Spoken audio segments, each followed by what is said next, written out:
I don't find it easy to make my way to church these days, Father. It's becoming a bit of a struggle. All the more credit to you, Mrs. Attlee. You're one of my regulars. I depend on you. Oh, that's kind of you to say so, Father. It's the rheumatism, you see.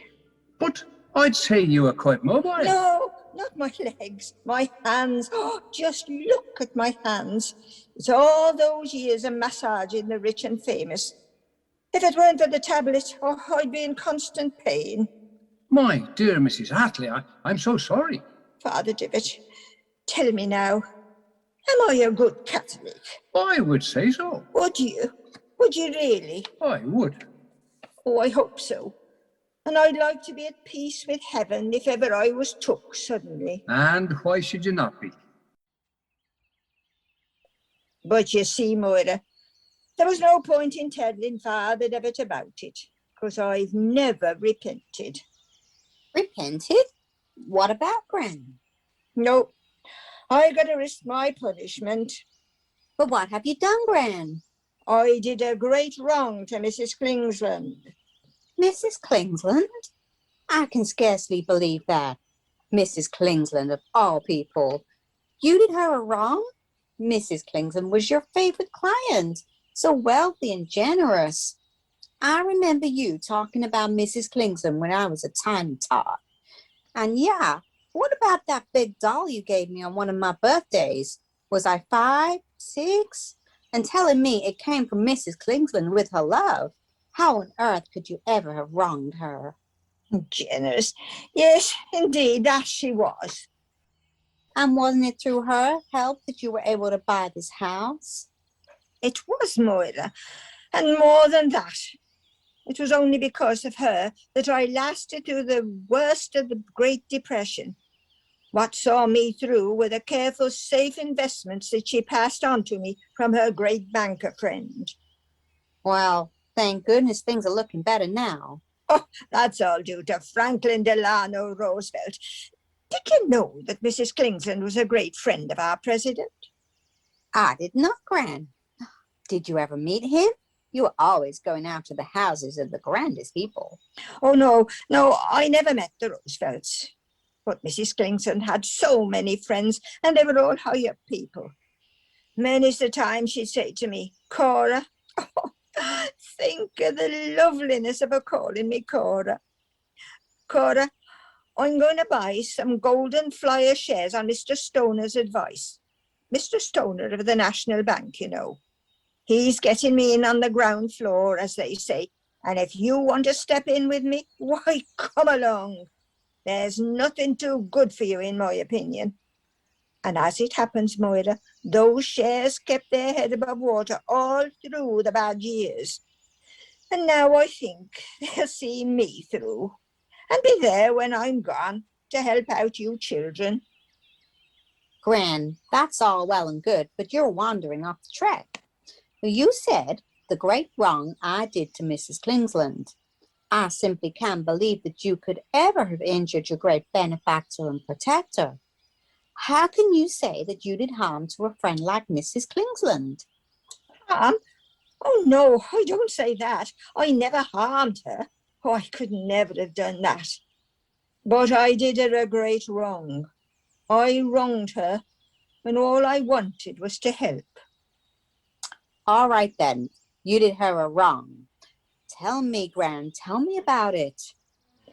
Well, what would you have done, I wonder, if you'd come in on her that morning and seen her lying in that lovely great bed with the lace a yard deep on the sheets and her face buried in the pillows?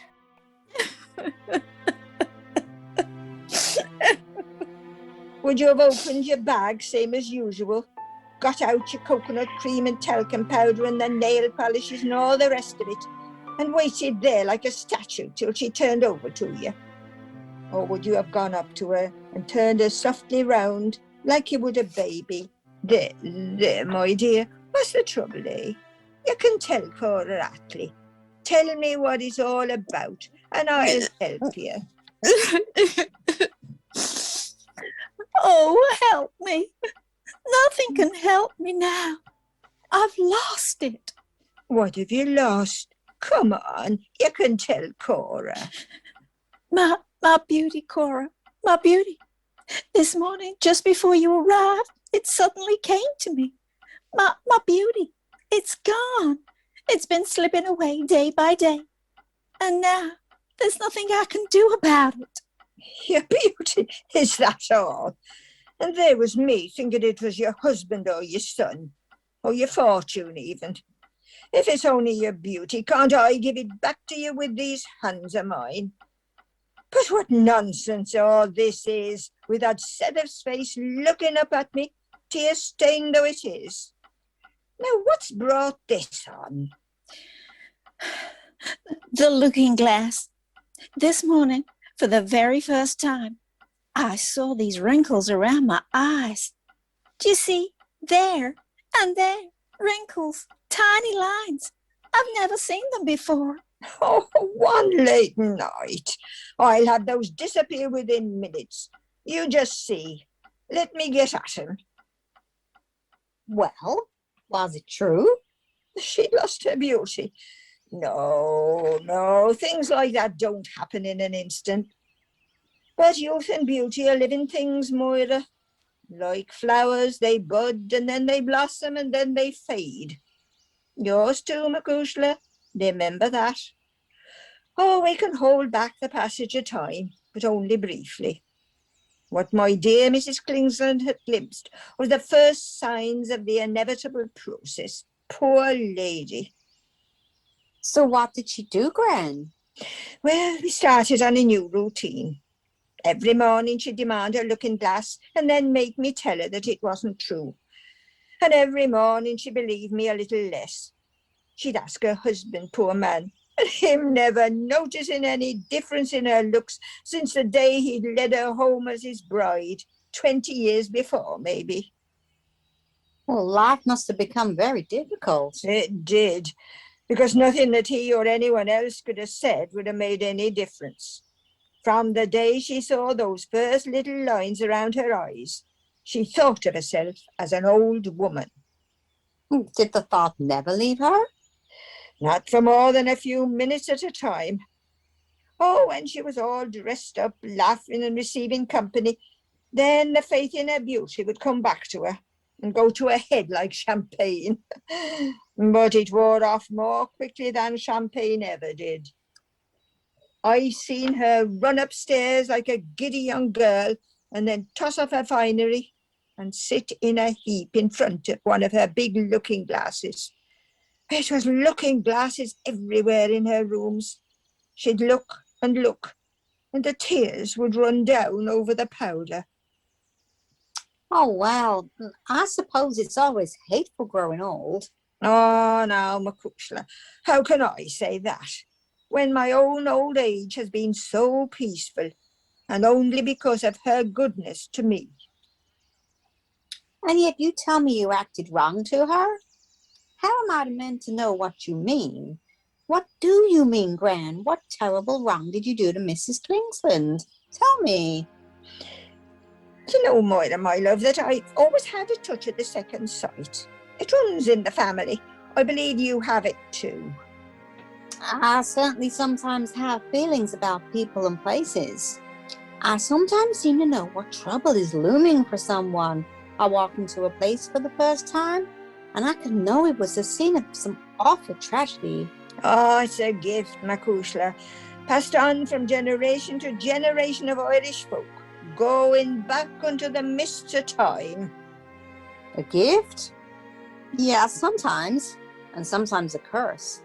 You're right, my darling. Well, you know what happened in the Great War. I mean, the way women of all classes took to running to the mediums and the clairvoyants. Oh, you mean those long lists each day in the papers of the young men killed? Day after day. It was awful. It was. And the wives and mothers had to have news of their menfolk. They were made to pay high enough for it. And the price wasn't only money either. Oh, there was a fair lot of swindlers and blackmailers in the business.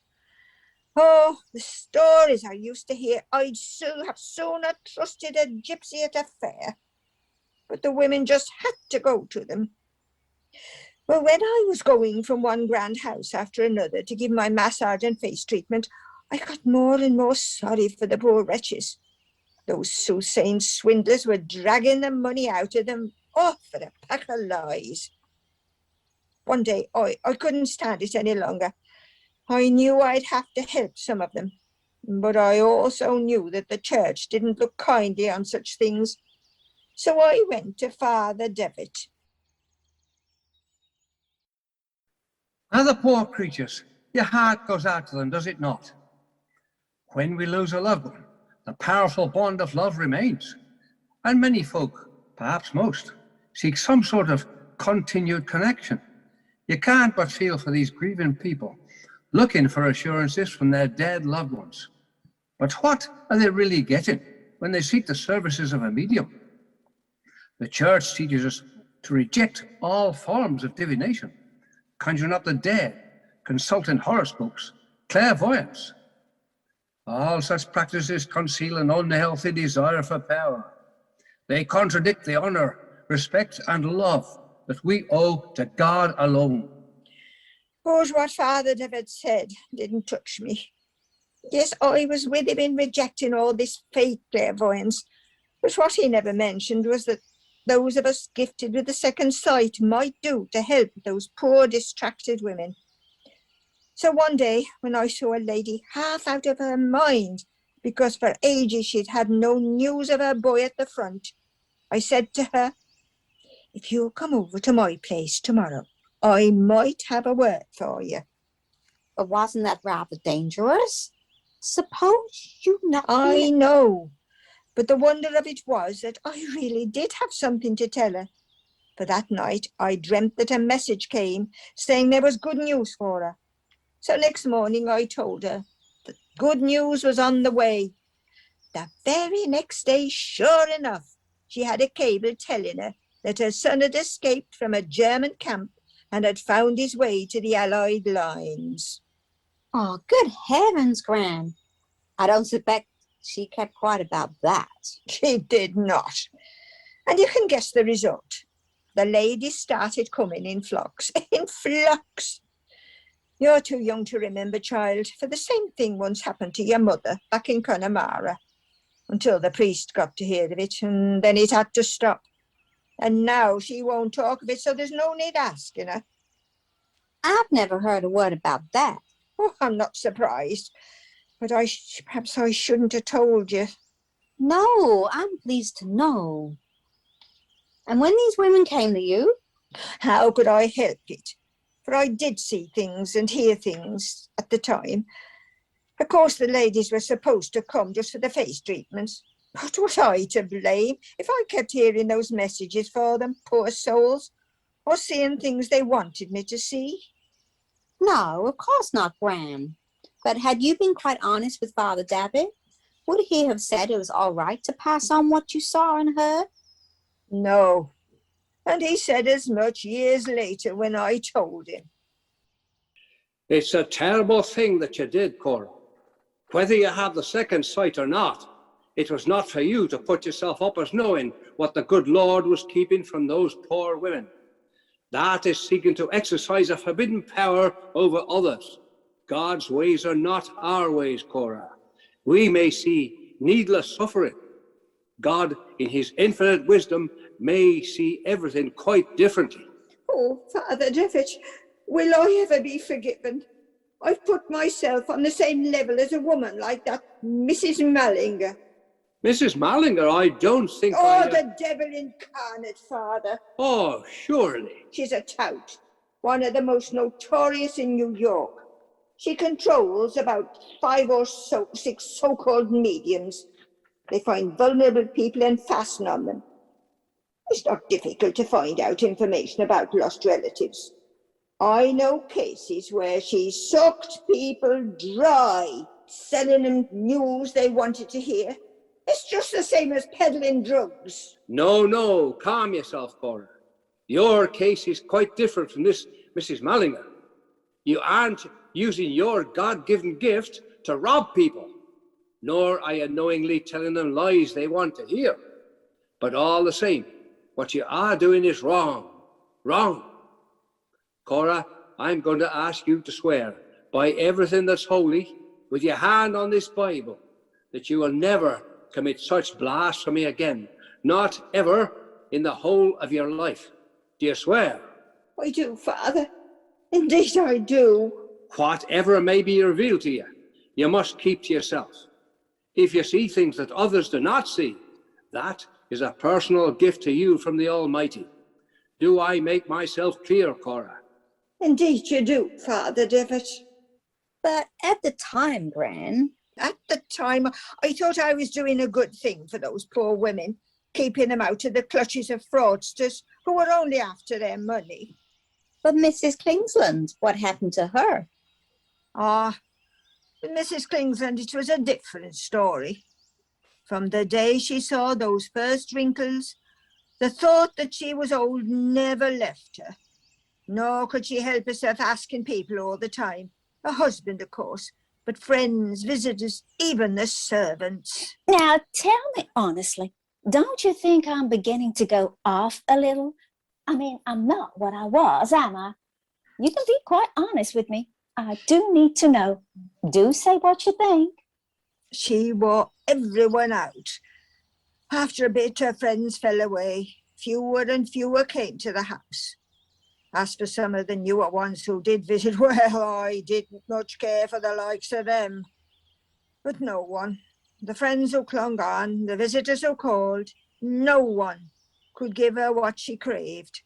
The gaze of men struck dumb by her beauty. She could have paid for that. She had enough money. Oh, she wasn't much too smart to be humbugged in that way. How she used to laugh at the elderly double-chinners trotting round to the nightclubs with their boyfriends. She laughed.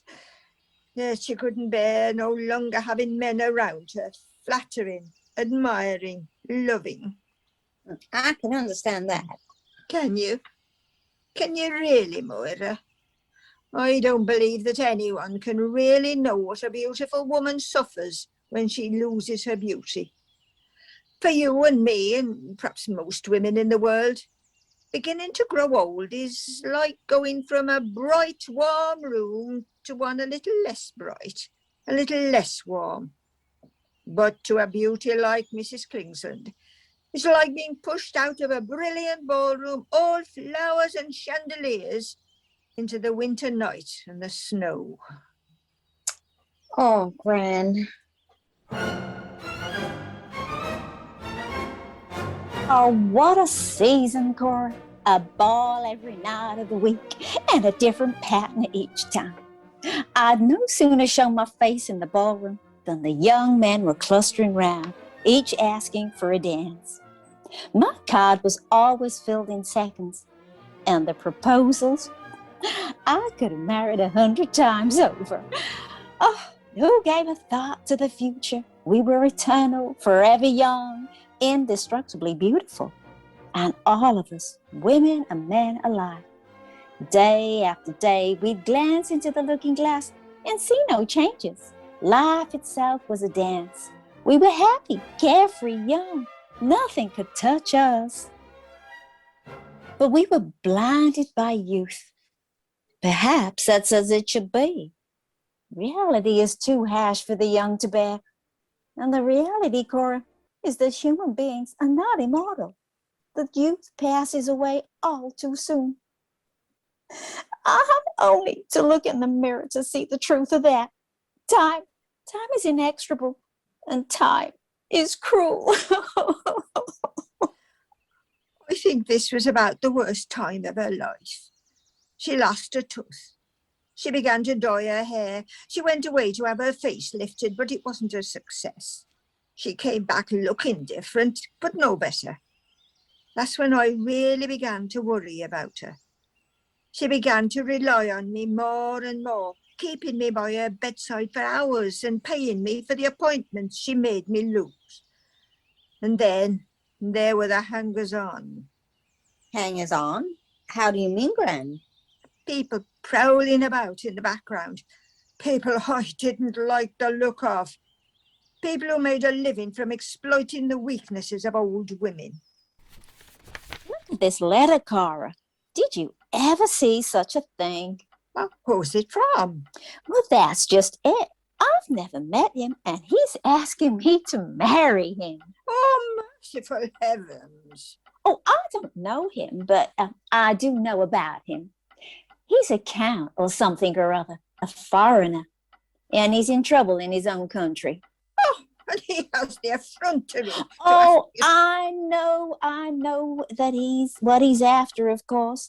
Those kind of men are always on the lookout for silly old women with money. Oh, Cora, how different it was in the old days. Let me tell you about one special day. I remember it like yesterday. I'd gone into a flower shop to buy some violets. And as I came in, there was a young fella at the counter talking to the florist. He turned, and the moment he saw me, his face went so white, I thought he was going to faint. He stopped short in what he was saying, and he just couldn't go on. He gestured to me to go ahead, so I bought my violets, and as I went out, one violet dropped from the bunch. I saw him stoop and pick it up and hide it away. Oh, now isn't that romantic? Oh, it's not the end. A few days later. Oh, good heavens. Aren't you the man in the flower shop? Indeed I am. And you bought violets. I came away with one less than I paid for. You don't want it back? Oh, no. You keep it. But tell me, why have we never met? Who are you? My name is Harry Buchanan. Buchanan? You're not related to a Suzanne by any chance? She's my mother. Oh, good heavens above. She used to look after me when I was little. You know, babysit, that kind of thing. My parents were always gallivanting about. I loved her very much. Then she went over to Europe, 20-odd years ago now, and I haven't seen her since. I did hear she'd married an Englishman, and I remember she became Suzanne Buchanan. He's Scottish, actually, my father. Something big in the civil service. I was brought up in England. I've come over here to take up a new job. A family friend on my mother's side is giving me a start in banking. I'll be working in New York. Oh, that sounds just great. Do send my love to your mother when you next ride. Of course, but I'll be seeing her before too long. I have to go back to England shortly to settle everything up. Meanwhile, I'd love to get to know New York a little better. Do you think... Why don't you let me show you around? Would you? We'll make a start tomorrow. Where are you staying? The Waldorf Astoria. Oh, I'll pick you up at midday. I didn't know it then, Cora, my dear, but I suppose that was the only time I've ever been in love. Really in love? Mr. Kingsland? Oh, yes, I love him and he adores me, of course, but there's nothing like first love, is there, Cora? Oh, tell me about it. Well, there's so little to tell. I mean, I met Harry 4 or 5 times. He was so handsome, so full of life, and such fun. But nothing really serious passed between us before he had to travel back to England to tidy up his affairs ahead of settling in New York. He booked his return to the States on the maiden voyage of the Titanic. And on the night of April the 15th, 1912, he went down with the ship. He drowned along with hundreds and hundreds of others. All that life, all that youth. Oh, mercy upon us. But that was 24 years ago. The years make no difference, Cora. The way he would look at me, I know no one ever worshipped me as he did. If only he hadn't died, Cora. It's the sorrowing for him that's brought me to this pass. To grieve for someone for a quarter of a century, it's a terrible thing. Well, A day or two after that, I got a shock.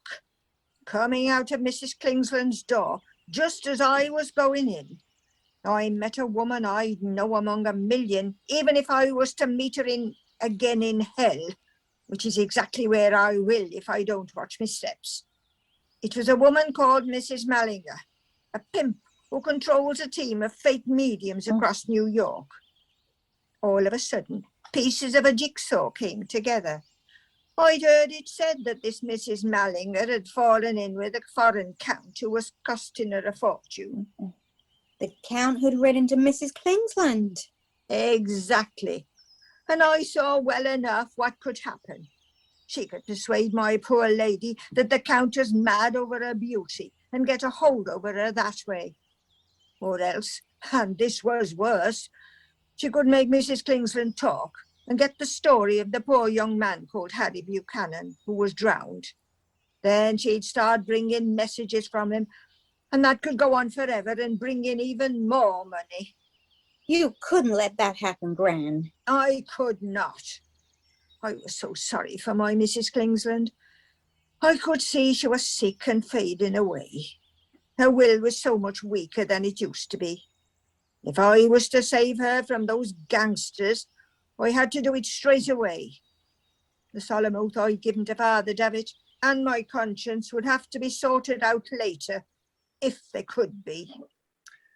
What you are doing is wrong, wrong.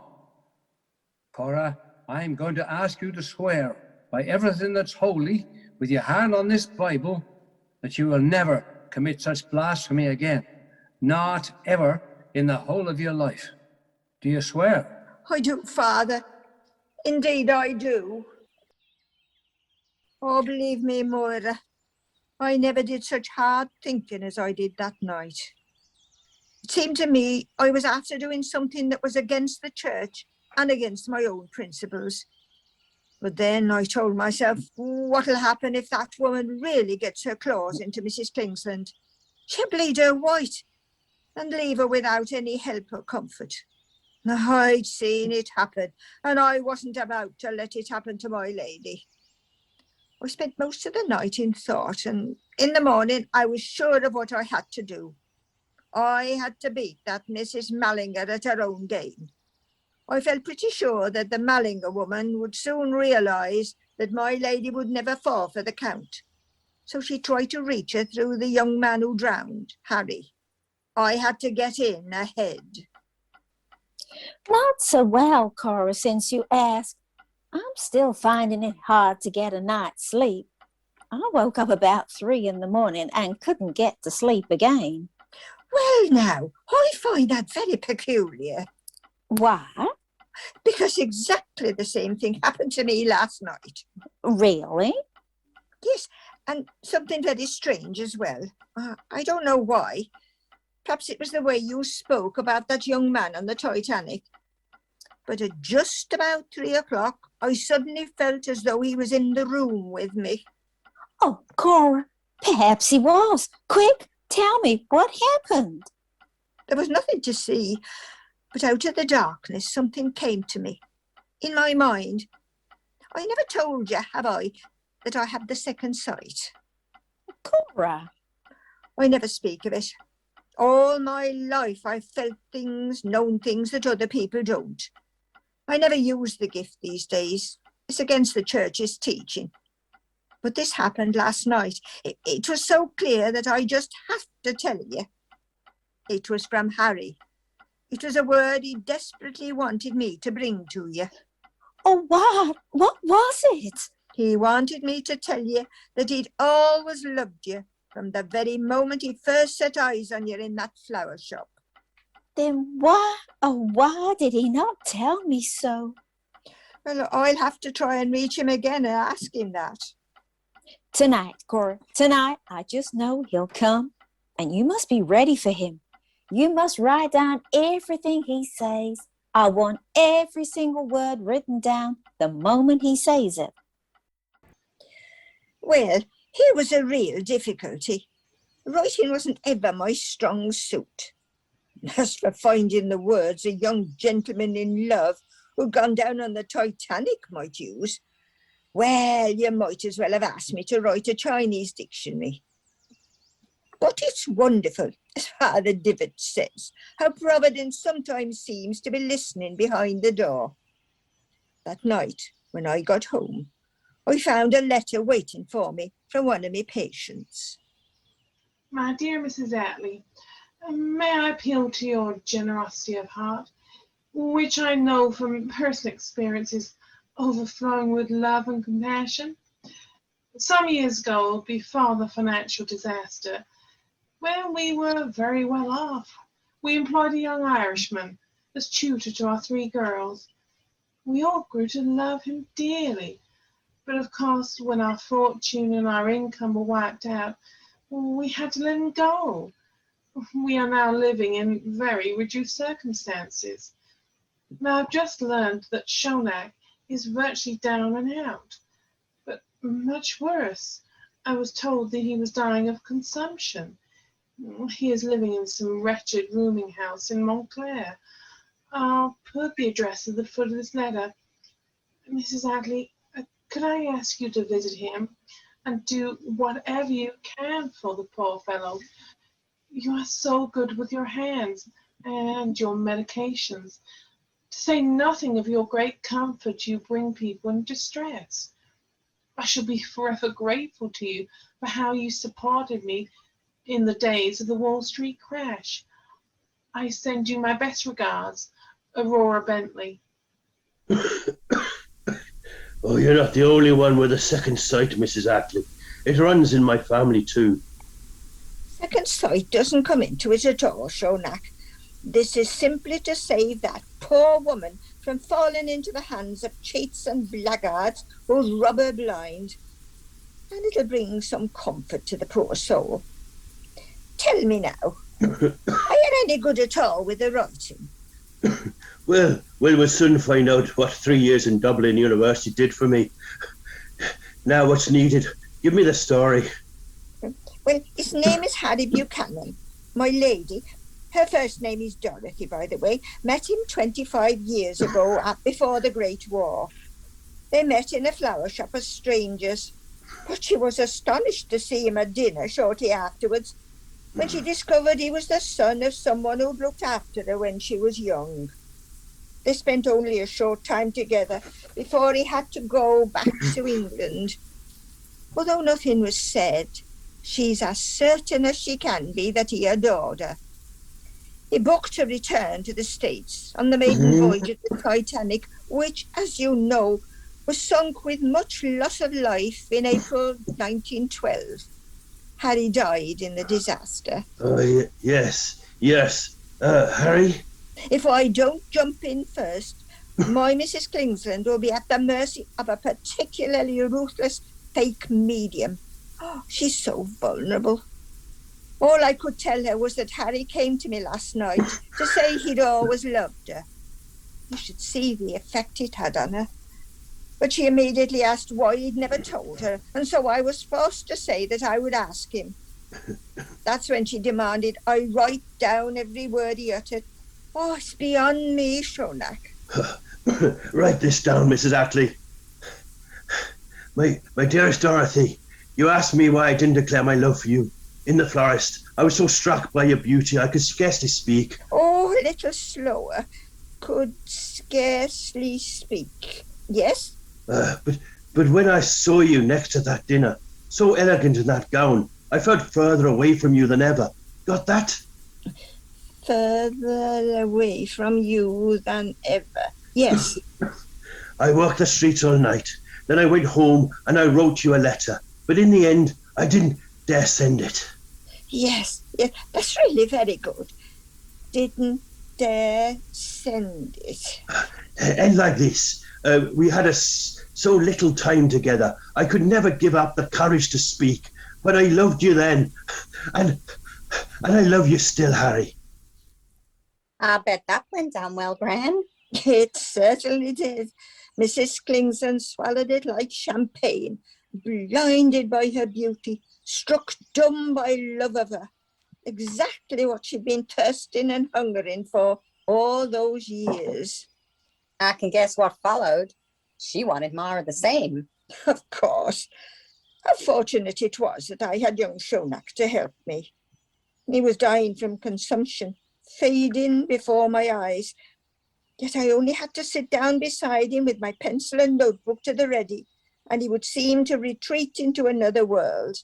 The words would flow. In the end, I believe he actually felt the emotion he was dictating to me. He began to look forward to my visits. He would fret for me on the days I didn't come. But my, what questions she asked. Now tell him, if it's true that I took his breath away that first evening at dinner, to describe to you how I was dressed. They must remember things like that, even in the other world. Don't you think, Cora? Oh my, that must have been a poser, Gran. Actually not. She described that dress to me so often that I easily able to tell Shonak every detail. And so it went on. And every time, one way or another, I managed to find an answer that satisfied her. Until one day... Oh, why did he never say things like that when we were together? Oh, that floored me. Going back that night to Shonak's wretched room, I couldn't imagine why he hadn't. But when I told Shonak what she'd asked, he went dreamy for a bit. An evil influence was at work. Yes, someone was jealous and did all they could to come between us. Somehow, I was prevented from saying what was in my heart. Here, Mrs. Attley, give me a notebook. I'll write it out myself. I knew it. I always knew it. Oh, Cora, tell me again how he said I looked that first day he saw me. Why, you must have looked just as you look now, for there's 20 years fallen from your face. But Gran, how long did this go on? Surely Shonak isn't still helping you. Shonak, my darling, is dead. He died quite a while back. But Mrs. Kingsland, didn't she come to rely on those messages? What happened to her? Oh, Mrs. Kingsland is happy and contented. Really? Oh, she has been ever since Shonak passed away. Shall I tell you how it all happened? Oh, please, Gran. You see, I didn't visit Mrs. Kingsland every day, and even on the days I called, I spent only a few hours with her.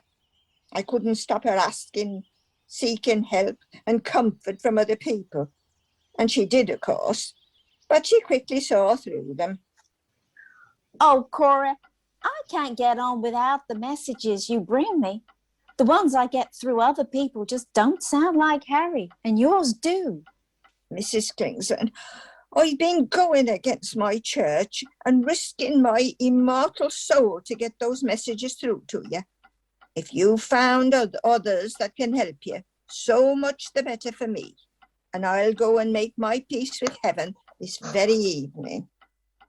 But the other messages just don't help me, Cora. And I don't want to disbelieve you. Only lying awake all night and turning things over, I get so miserable. I shall die if you can't prove to me that it's really Harry speaking to you. But it wasn't, of course. The messages came from Shonak.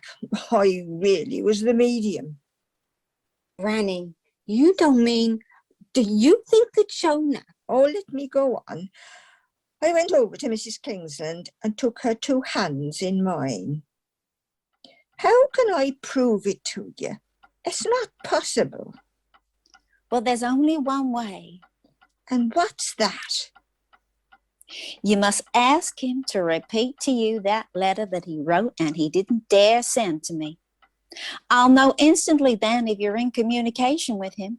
And if you are, I'll never doubt you again. Oh, that's difficult. To be sure, Mrs. Attley. I can't produce that all at once. You must give me some time to think it over, to get into the spirit of the thing. You'll do your best, I know. The poor lady has come to depend on you so much. Well, on me, I suppose, for she doesn't know you exist. Yet nothing has satisfied her. She's kept asking for more and more. But this letter, if you can give it to her, I truly believe this will bring her peace of mind. Oh, I understand that, Mrs. Ackley. I'll need some time on my own. Come and see me tomorrow. I went back to his room the next evening. You can understand this, Macushla. But as I climbed the stairs, I felt one of those sudden warnings, the sort that takes you by the throat. Oh, Gran. I could tell that something terrible was waiting for me. I pushed open the door and went in. He lay there in his bed, his eyes open, but he couldn't see me. I took hold of his hand and it was icy cold. I held the cracked looking glass to his lips and I knew he'd gone to his maker. I closed his eyes and fell on my knees beside the bed. You shan't go without a prayer, you poor fellow. When I stood up, I knew I would have to call the people in the house. But before doing so, I took a quick look round. I didn't want any of those bits he'd written down for me to be left lying about. Luckily, I found no pieces of writing. And in the shock of finding him dead like that, I'd completely forgotten about the letter. But as I turned for a last look at him, there on the floor, half under the bed, was a sheet of paper scribbled all over in pencil in his weak writing. I picked it up and, holy mother, it was a letter from Harry to his darling Dorothy. Oh, but you had to copy it all out. And what a work that was. I was so intent on getting each word right that I hardly noticed what was in it. If I thought about it at all, it was only to wonder if it wasn't worded too plain-like. I missed some of the long words that Shonak had used in previous messages. Anyway, all this took me some time. What with arranging for the poor fellow's funeral, it was a few days before I went back to Mrs. Kingsland. Well, Cora, well, the letter? Have you brought me the letter? I pulled it out of my bag and handed it to her. And then I sat down and waited. Oh, my heart was in my boots. I waited a long time. Oh, no. Harry, you silly fella. Oh, how foolish. No need. No need. Oh, if only. Oh, Cora. Cora. Well? Oh. Oh, Cora. Now at last, he's spoken to me. He's really spoken. Now, my dear, you'll believe in me, I hope, won't you? Oh, I was mad to ever doubt you, Cora. But how on earth did you manage to get this? You darling, you. It's not an easy thing, my dear, to coax a letter like that from the dead. From the dead? Wasn't that the truth, though, Gran? But what I want to know is, which dead did it come from? Shonak or Harry? Moira. Well, had the thought never crossed your mind? Oh, this might have all started as a trick, the two of you just as false as those fake mediums you hate so much. But Shonak, he was as Irish as you or me, and he did tell you he had the second side. Did Harry Buchanan speak through him from time to time? And even if all the previous messages were invented by Shonak, didn't you say that final letter was somehow different, simpler? Was that the real Harry speaking? Did he come to Shonak sometime during his last night on Earth and use him to write that message? But this is most generous, Mrs. Ackley. How can I ever thank you? As I explained, Father David, it doesn't come from me. This is an anonymous gift from a lady I know and work with. She wants part of a donation to pay for Shonak O'Flaherty's funeral and for masses to be said for his soul. Ah, the poor young fellow. She knew him well. She didn't know him at all. I was the one who knew him. And her kind, generous heart was touched when I told her how he died. Well, the church is most grateful. And of course, this pays for masses for some years ahead. Although she wants to remain anonymous, will you pass on our thanks for her generosity? So Father David was a sort of accomplice to the deception, though he never knew. Well, the church benefited a little, I suppose. And did you ever clear your conscience with Father David? That solemn oath you took before him with your hand on the holy book?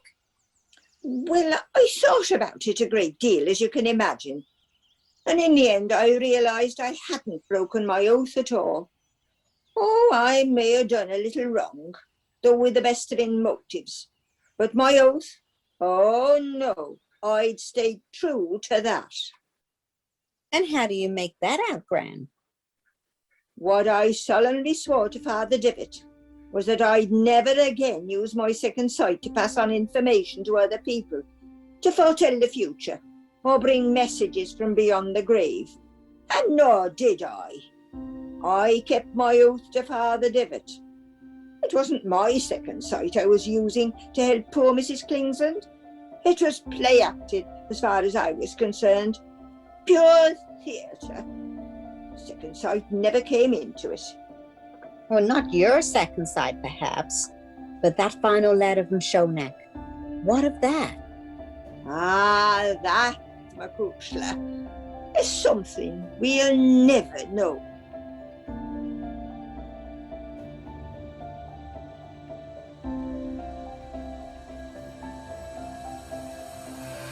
The Milborne Players audio production of The Looking Glass, written by Edith Wharton, dramatised to radio by Neville Teller. Cast in order of appearance. Mrs. Attlee was played by Josie Thomas. Father Divot was played by Harry Thomas. Moira was played by Katie Mathias. Mrs. Clingthorne was played by Bronwyn Thompson. Harry was played by Ron Carley. Mrs. Bentley was played by Joe Coetzee. Shonak was played by Rupert Morton. Recorded, compiled and edited by Ian Carley. Directed by Andy Coetzee.